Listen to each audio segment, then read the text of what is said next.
চাহিলে যারে পাওয়া যায়, না চাহিলে যারে পাওয়া যায়, তে আগিলে আসে হাতে দিবসে সে ধন হারাইছি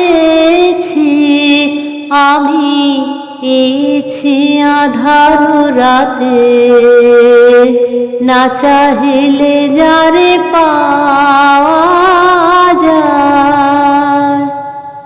নমস্কার বন্ধুরা, গল্পে কথায় বন্ধি গল্প পাঠের এই চ্যানেলে আবারও তোমাদের স্বাগত। আজকে আমি তোমাদের জন্য নিয়ে এসেছি সুচিত্রা ভট্টাচার্যের লেখা একটি ছোট গল্প, নাম বাড়ি।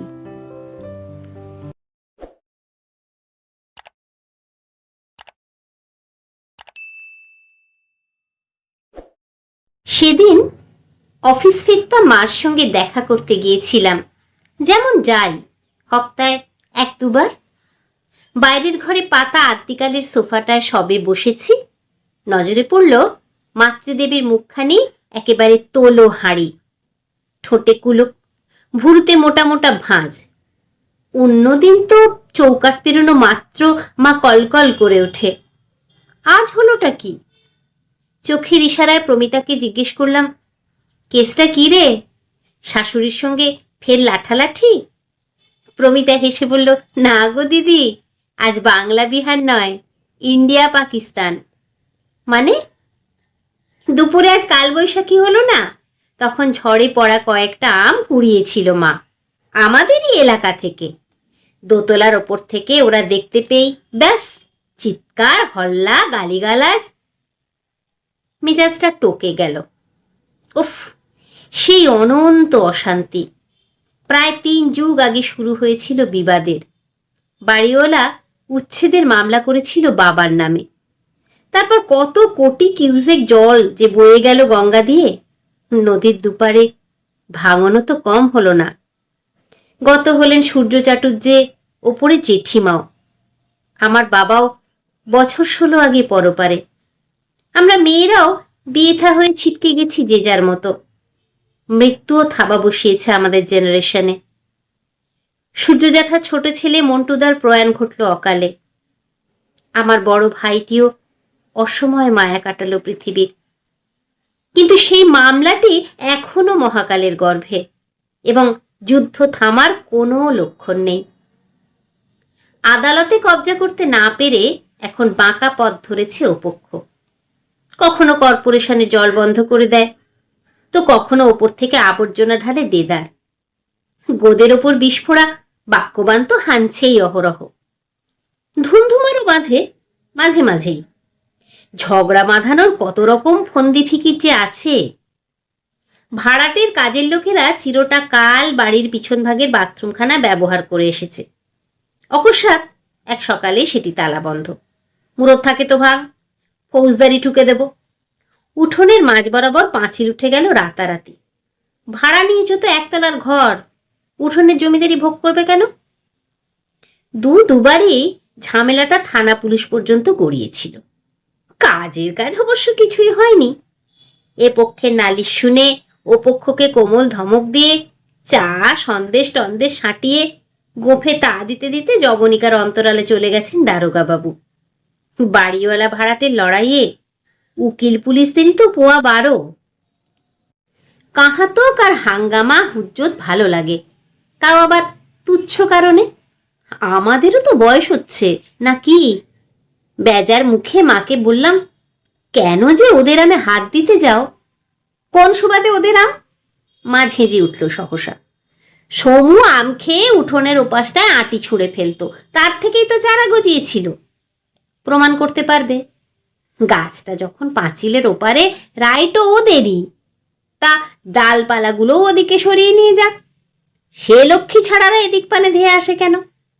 আমাদের এদিকে আম পড়লেও ওদের নৈবেদ্য সাজিয়ে দিতে হবে এমন কোনো লেখাজোখা আছে নাকি?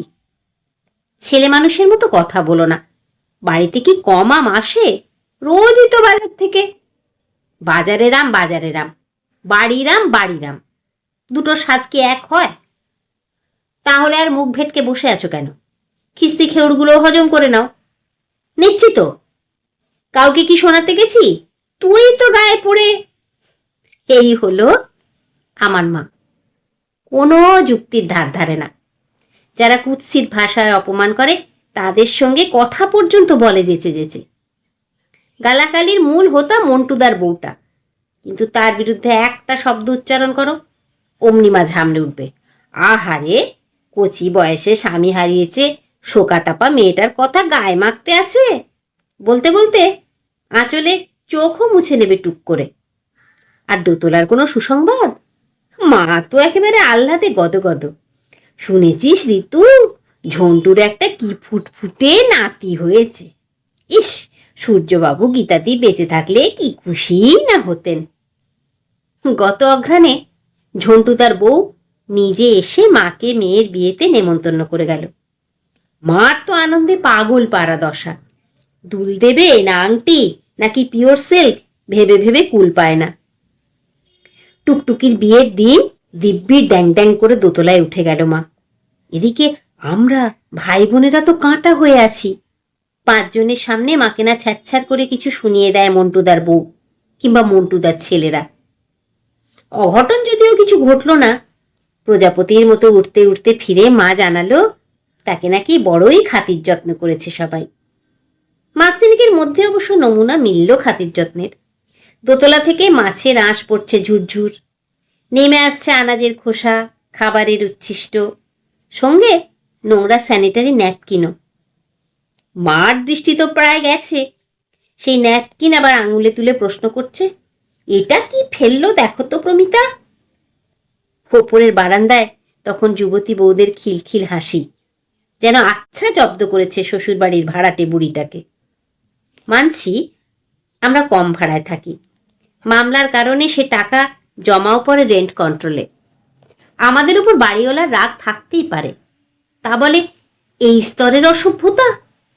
এ পাড়ায় আরও অনেক পুরনো ভাড়াটে আছে, বাড়িওয়ালাকে তারাও কিছু 5-10 হাজার ঠেকায় না। আজ তারা বাড়ি ছাড়লে গৃহস্বামীরা কালীঘাটে পুজো দিয়ে আসবে, কিন্তু ভাড়াটের সঙ্গে এ ধরনের লাগাতার নোংরামি করে চলে কোন বাড়িওয়ালা? নেহাত জেদাজিদির পর্যায়ে চলে গেছে, নইলে মা বৌদি ভাইঝিকে নিয়ে প্রমু তো কবেই উঠে যেত।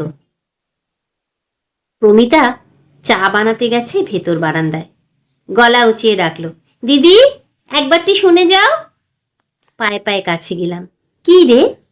জানো তো, পরশু দুপুরে ওপরে নগেন দত্ত এসেছিল। সে আবার কে? ওই যে গো, মোড়ের রাঘববাবুদের বাড়িটা ভেঙে যে ফ্ল্যাট বানাচ্ছে। প্রমিতা গলা নামালো। লোকটা অনেকক্ষণ ছিল দোতলায়, নামার সময় আমাদের পোষানটা টেরিয়ে টেরিয়ে খুব দেখছিল। দক্ষিণ কলকাতার এই অঞ্চলটায় জমি ফ্ল্যাটের এখন বিস্তর দাম। প্রমোটররাও তাই পুরনো বাড়ি ভেঙে অ্যাপার্টমেন্ট বানানোর জন্য ছোঁকছোক করছে সর্বক্ষণ। এ বাড়ির ওপর নজর পড়েছে তাহলে। স্বাভাবিক, এ বাড়ির বয়স তো কম নয়। সূর্য জ্যাঠার বাবা বাড়িটা বানিয়েছিলেন সেই 1928 সালে, আর আমার বাবা জ্যাঠারা ভাড়া নিয়েছিল দ্বিতীয় বিশ্বযুদ্ধের সময়, যখন লোকজন দুধ দাঁড়িয়ে কলকাতা ছেড়ে পালাচ্ছে। তারপর তো বাবা জ্যাঠাদের সংসার হলো, সংসার বড় হলো, চাকরি সূত্রে জ্যাঠারা একে একে চলেও গেল অন্যত্র। একমাত্র বাবাই যা সপরিবারে রয়ে গেল পাকাপাকি। এরপর এ বাড়ি হয়তো মুছেও যাবে কালের নিয়মে। প্রমিতা কাপে চা ঢেলেছে, চিনি ঢালতে ঢালতে জিজ্ঞেস করলো, আমাদের ফ্লোর এরিয়া কত আছে গো দিদি? 1000 স্কোয়ার ফিট হবে না? তা হবে। বাড়ি ভাঙা হলে সমপরিমাণ জায়গার ফ্ল্যাট আমরা পাবো না? রাঘববাবুদের ভাড়াটে তো পাচ্ছে। দাঁড়া, আগে তোদের ওপরওয়ালা রাজি হোক, তাদের সঙ্গে দরে বনুক। বনবে গো বনবে, মোটা প্রণামী পেলে ওপরওয়ালাও বলে জল হয়ে যায়। ও বাড়ি থেকে বেরিয়ে আসার সময়ও কথাটা পাক খাচ্ছিল মাথায়। রাস্তায় নেমে একবার ঘুরে দেখলাম বাড়িখানাকে। ইস, কি জীর্ণ দশা!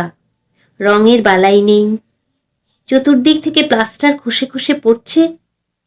নিজেরাও সুরত ফেরাবে না, আমাদেরও হাত ছোঁয়াতে দেবে না। বছর 2 আগে রমু ঘরগুলোয় চুনকাম করায়, তাই নিয়েও দোতলা থেকে যা খিস্তির ফোয়ারা ছুটেছে।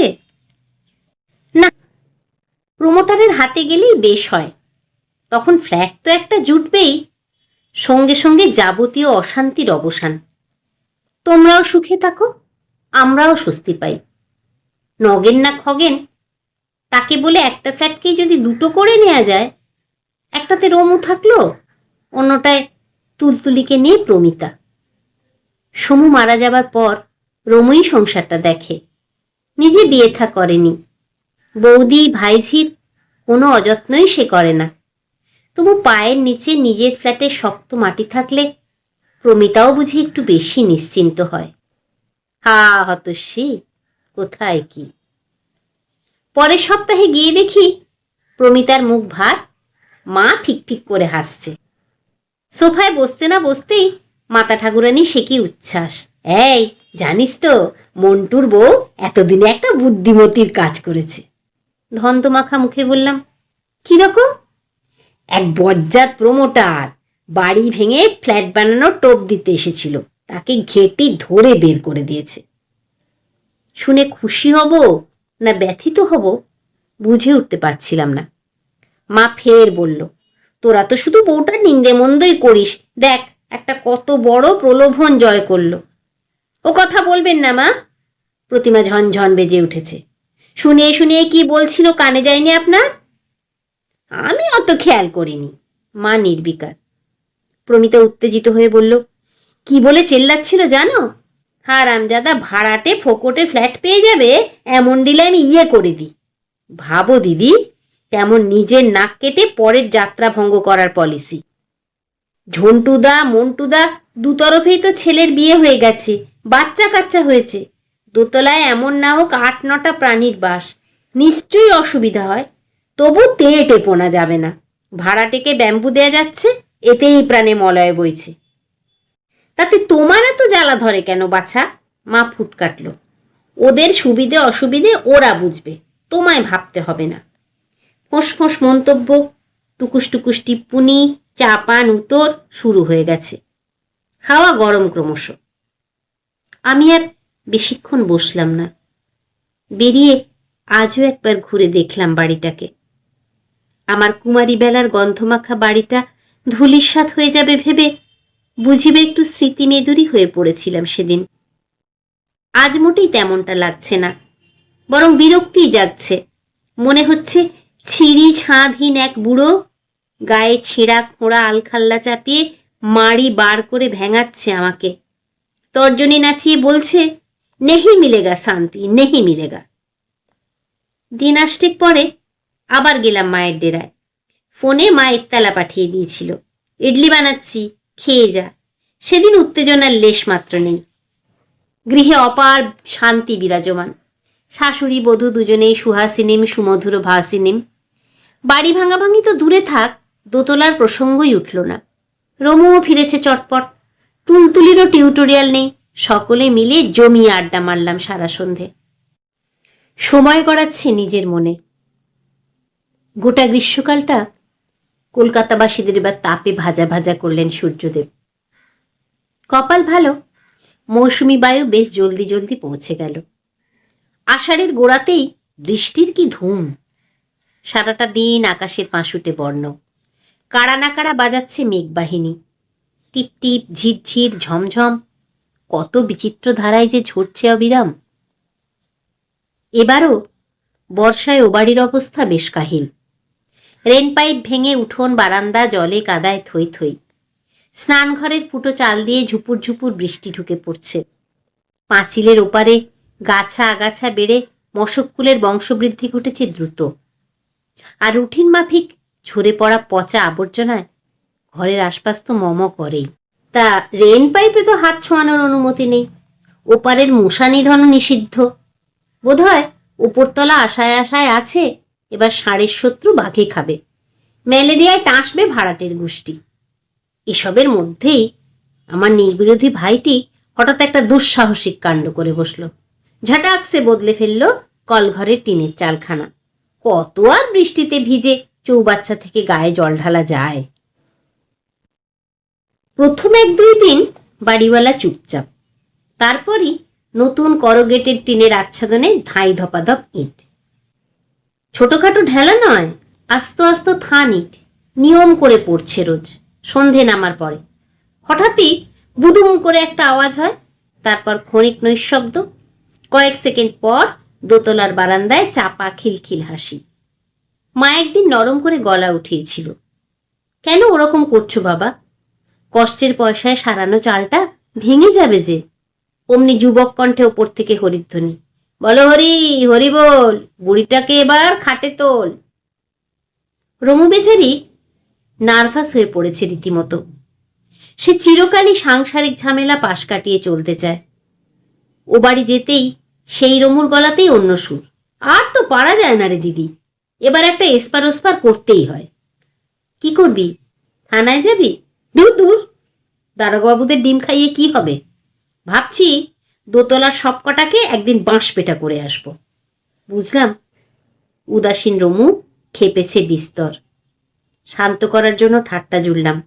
তারপর লাল গামছায় মুখ থেকে হাত কড়া পরে কোটে উঠবি, তাই তো? কপালে বোধহয় সেটাই নাচছে, জানিস। তুলতুলিটা এক চুলের জন্য বেঁচে গেছে। উঠোনে কি জন্যে যেন নেমেছিল, অমনি ছাদ থেকে মিসাইলের মতো একখানা ফাঁকা মদের বোতল। এক টুকরো যদি ছিটকে এসে বিঁধে যেত। বড় একটা শ্বাস টেনে খানিকটা হাওয়া ভরে নিলাম বুকে। মাথা নেড়ে বললাম, কিন্তু এটা তো কোনো পার্মানেন্ট সলিউশন নয়। সমাধানের তো একটাই রাস্তা। রমুর স্বর গুমগুমে। সূর্য চাটুর্যের শয়তান নাতিগুলোরই জয় হোক, আমরা মানে মানে কেটে পড়ি। পালাবি?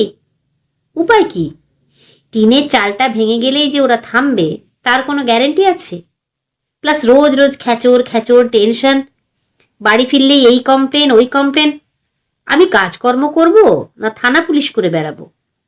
রমু মাথা ঝাঁকাচ্ছে। বাড়িটা প্রমোটারের হাতে দিতে পারছে না বলে আমাদের উপর আক্রোশ আরো বাড়ছে। যত রকম ভাবে পারে এখন হ্যারাস করবে। তার চেয়ে সুখের চেয়ে স্বস্তি ভালো। বাইপাসের দিকে একটা ফ্ল্যাট বুক করে ফেলি, লোন টোন নিয়ে হোক, যে করেই হোক, তারপর পজিশন পেলে চলে যাব। উঠে যাব আমরা বাড়ি ছেড়ে? বহুক্ষণ নিশ্চুপ বসে থাকা মা হঠাৎই প্রায় আর্তনাদ করে উঠেছে। কেন যাব? ওরা তিষ্ঠতে দিচ্ছে না, তাই? ওরা চাইলেই চলে যেতে হবে? কে ওরা? ওরা কে? মার গলা আরো চড়ে গেল। কতদিন আছে ওরা এই বাড়িতে? ছোড়াগুলো তো এই সেদিন জন্মালো। ওদের বউগুলোই বা কতদিন এসেছে? 3 বছর, 4 বছর, 5 বছর? আমি আছি পাক্কা 59 বছর। সেই বিয়ে হয়ে আসা স্তক। ঝন্টু মন্টুর বউরা যতদিন এ বাড়িতে আছে তার চেয়ে ঢের বেশি দিন। আশ্চর্য, এই যে কমলাকান্তর মতো যুক্তি। দুধ খেয়েছি আমি, অতএব গরুও আমার। রমু ঠোঁট মেকালো। বি প্র্যাকটিক্যাল মা। 59 বছর বসবাস করলেই বাড়ি ভাড়াটের হয়ে যায় না। আলবাত হয়, লক্ষবার হয়। এটাই তো আমার ভিটে মাটি। এ বাড়িতে বউ হয়ে আমি প্রথম পা রেখেছিলাম। এখানেই ছেলে মেয়ে হয়েছে, এখানেই এতকাল সংসার করলাম। এ বাড়িতেই তোর বাবা মরেছে, আমার সোমু মরেছে। মার গলা মাঝপথেই আটকে গেল। ষড়যন্ত্র স্তব্ধ, কিন্তু কণ্ঠনালীর ওঠানামা চলছেই। ক্ষীণ হয়ে আসা 2 চোখ বেয়ে গড়িয়ে এলো জল। এ কি শুধুই অশ্রু, নাকি 59 বছর ধরে এবাড়ির একতলার ভিতে, ইটে, কাঠে, কুড়ি, বড় গায়ে, জানলা দরজায় চারিয়ে যাওয়া এক অদৃশ্য শিকড়ের রস? বুঝতে পারছিলাম না। যুক্তি দিয়ে বিচার করলে মার কথাগুলো হয়তো নেহাতি হাস্যকর, নিছকই এক বৃদ্ধার প্রলাপ। কিন্তু তবু কেন যে গলার কাছে একটা ডেলা জমাট বাঁধে। না, শিকড়টাকে এখন উপড়ে ফেলা অসম্ভব। মন্টুদার ছেলেরা বোমা মেরেও পারবে না। সম্পর্ক যে শুধু মানুষে মানুষে হয় তা তো নয়। আমাদের ঘর, আমাদের বাড়ি, আমাদের আশেপাশের পরিবেশ, গাছ পালা, সকালবেলার পাখির ডাক, রাতের বেলার আকাশের চাঁদ, তারা, সব কিছুর সঙ্গেই আমরা এক অবিচ্ছেদ্য সম্পর্কে জড়িয়ে পড়ি, তাই না? কেমন লাগলো বন্ধুরা আমার এই গল্প পাঠ? যদি তোমাদের ভালো লেগে থাকে তাহলে একটা লাইক করো, শেয়ার করো তোমার প্রিয়জনদের সঙ্গে, সাবস্ক্রাইব করে বেল বাটনটা প্রেস করে রেখো পরের গল্পের নোটিফিকেশন পাওয়ার জন্য। আর অনেকটা ভালোবাসা নিয়ে অপেক্ষা করো আমার পরের গল্পটার জন্য। তোমরা সবাই খুব খুব খুব ভালো থেকো।